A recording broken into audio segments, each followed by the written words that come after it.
More on that breaking story earlier on the Rivers crisis and the reconciliatory meeting mediated by President TINUBU between rival political figures, including Governor FUBARA and his predecessor, Wike. In a released communique after the closed-door meeting, key directives were issued to resolve the political impasse in the state. These include the immediate withdrawal of court cases by Governor FUBARA, dropping of impeachment proceedings against the governor, recognition of the House of Assembly leadership and reinstatement of benefits, autonomy for legislative activities, and the representation of the 2024 state budget. Additionally, the communique states that names of resigned commissioners will be resubmitted for approval, and there's a clear rejection of a caretaker committee for local governments. Right, let's bring in Arise Director of News and Politics Editor Somna Sambo. He may be able to help us understand the politics of these developments in Rivers State. Somna, good to see you. Thank you. Is this an uneasy calm, or is this truce really sustainable, especially when you break down some of the directives? What do you think? Even President TINUBU himself knows that this arrangement wouldn't hold waters. Wouldn't really hold waters. It's tilted towards one side, and you and I know that if there was one person who left that villa happy and really excited, that person will be Wike, because everything just seems to be almost towards him. And you'll see that there are two court cases by two different factions. How come one is being mentioned? The number one thing there is that all matters instituted in the courts by the governor of Rivers State in respect of this case should be withdrawn. What happens to the one that was instituted in Abuja today and there was a court order? That wasn't mentioned, and that was by this factional speaker, Mayoli, who was there, and FUBARA's own speaker wasn't there. If you look at the signatures that were appended to that document, you see Governor FUBARA was there, his deputy was there, deputy governor, and then Wike was there. The speaker that's loyal to Wike was there. How come the speaker that's loyal to Governor FUBARA wasn't there? So, I mean, we all know that in politics, a presidential intervention is much cherished, and I really like what President TINUBU has done. By intervening, he has shown that there's a political will from the federal side to be able to look for a resolution to this problem. But when it comes to the feasibility of actually having this implemented, I will tell you that the same executive powers that President TINUBU has is the same executive powers that Governor FUBARA enjoys. And the federal government, through President TINUBU, cannot tell him how to run his state, Rivers State. Not even a minister can do that. Because just the same way President TINUBU was elected with executive powers, that's the same way Governor FUBARA was elected with executive powers. And you see the things that are here. Commissioners will be represented. The governor should not sack local government chairman. The budget to be, oh my God. I mean, President TINUBU himself, when he was governor, wouldn't take this. And you know what happened when he had a clash with former Governor Ambode? Governor Ambode showed him that he was the governor in charge, even though he was not going to get re-elected. But while he was there exercising executive powers, he was going to show Asiwaju Bola Ahmed Tinubu, then the national leader of the All Progressives Congress, that he was the executive governor of Lagos State, and he did. You know, listening to you, we're going to have the same situation here. Listening to you, Samda, you've been able to remind close watchers that it's tilted. Yeah, it's tilted. Yes, I mean, from everything we've seen here, and it doesn't make it easy to be implemented. And in politics, sometimes you know how they say it. You can use the word trick before an average Nigerian. The word wayo could even be stronger than trick. So the trick here, or the wayo here, could be: is it possible to say every time that the governor seemed to be gaining momentum and getting strength, that's when this kind of reconciliation is thrown at him? Because the first time when it was going down, people didn't see the reconciliatory move until he sprang up, and that move came, and he was, boxed up to another corner. And the second time again, everyone is thinking that, okay, perhaps he's trying to be his own man. And getting a lot of support. And we're getting to see this again. Yeah. So listening to Peter Abang, the lawyer who just spoke, he says, owing to 109, whether you even have 4 or 3 members, so long as the others have actually crossed the carpet without genuine reasons as presented in section 109, then that budget before that assembly, irrespective of the number, can fly. But now that he's been told to represent the budget. So how does this work for those legal minds who are still pointing to section 109? It's very simple. You can't put something on nothing. No. That's what the law says.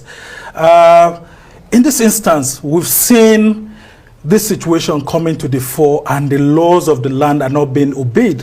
And that's where I actually fought President Tinubu. Instead of him asking for the laws to be obeyed, he's trying to find a political solution. And that's where it will backfire. Because if both sides don't see some sort of equity in the terms of resolutions that have been reached, there's no how they'll be faithful to the document. And I can tell you wholeheartedly, from what I've seen right now, and these documents presented, the government only signed it to assuage the feelings of the president right there at the villa. But you and I know that when he gets back to the government house in Port Harcourt, it's going to be a different ball game. Wow.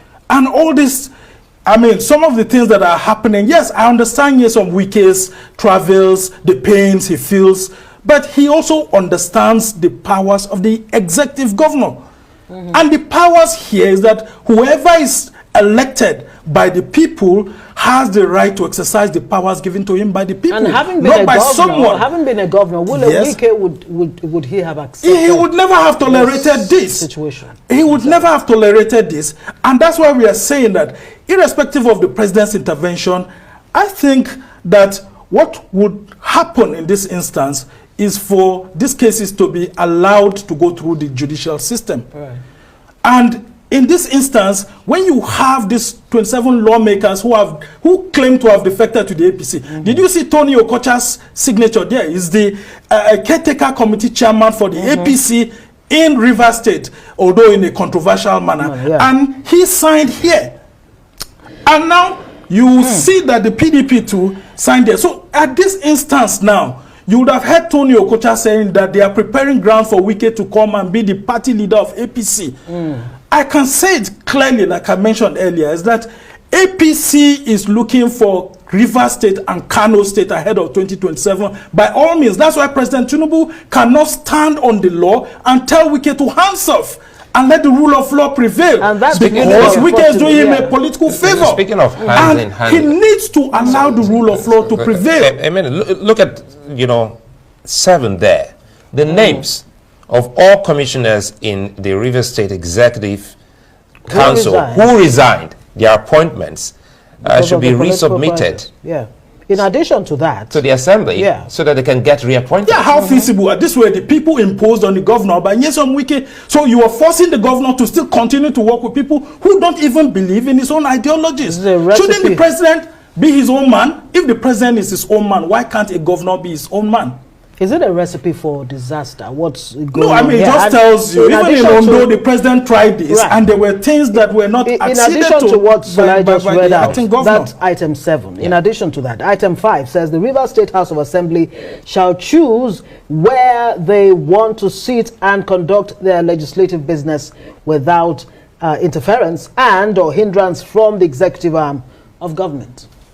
Yeah, I mean, if all things were working very well, this is what it should be. The legislature, if the main building has been burnt down, they should decide where they would want to. But do you think that the governor would want to? These are the same people who have said that they want to impeach the governor. So you want the governor to sleep on the same bed with his political enemies. What will happen to him if he wakes up Sunday? That question again, is it a recipe for disaster? Yeah, I mean it is, because the governor is not going to obey this, because in the face of the law, there's no equity in the resolutions we have seen here. And if there's no equity, it becomes difficult to implement. Why would we want peace to reign in Rivers State?